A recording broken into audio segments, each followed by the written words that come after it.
ವಿಜಯಪುರದ ಶಾಸಕರಾದ ಬಸನಗೌಡ ಪಾಟೀಲ್ ಯತ್ನಾಳ್ ಇವರು ಬಾಯಿಗೆ ಬಂದಂತೆ ಅಖಿಲ ಭಾರತ ವೀರಶೈವ ಮಹಾಸಭೆಯ ಬಗ್ಗೆ ಮತ್ತು ಶ್ರೀ ಬಸವಣ್ಣವ್ರ ಬಗ್ಗೆ ಬಾಯಿಗೆ ಬಂದಂತೆ ಮಾತನಾಡಿದ್ದಾರೆ. ಅದಕ್ಕೆ ಅವರು ನಿಮ್ಮ ಬಾವಿಗೆ ಅವ್ರ ಬಾವಿಗೆ ಅವರೇ ಬೀಗ ಹಾಕಿಕೊಂಡ್ರೆ ಒಳ್ಳೆಯದು, ಇಲ್ಲದೆ ಹೋದರೆ ನಾವೇ ಬೀಗ ಹಾಕುತ್ತೇವೆ. ಬಸವನಗೌಡ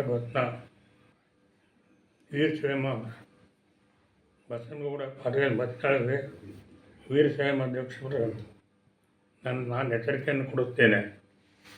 ಬಸವಣ್ಣ ಒಳಗೆ ಹಾರಿ ಹತ್ತರಿಂದ ಹೇಳುತ್ತೀರಿ.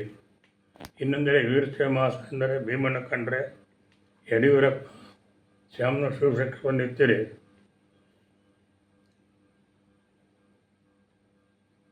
ಮಹಾಸಭೆ ಎಂದರೆ ಏನು ನಿಂತುಕೊಂಡಿದ್ದೀರಿ? ನಿಮ್ಮಂಥ ಹೇಳಿಕೆಗಳನ್ನು ಸಹಿಸಲು ಸಾಧ್ಯವಿಲ್ಲ. ಬಸವಣ್ಣವರು ಒಳಗೆ ಹಾರಿದರು ಎನ್ನುವ ನಿಮ್ಮನ್ನೇ ಒಳಗೆ ಹಾರಿಸಬೇಕಾಗುತ್ತದೆ.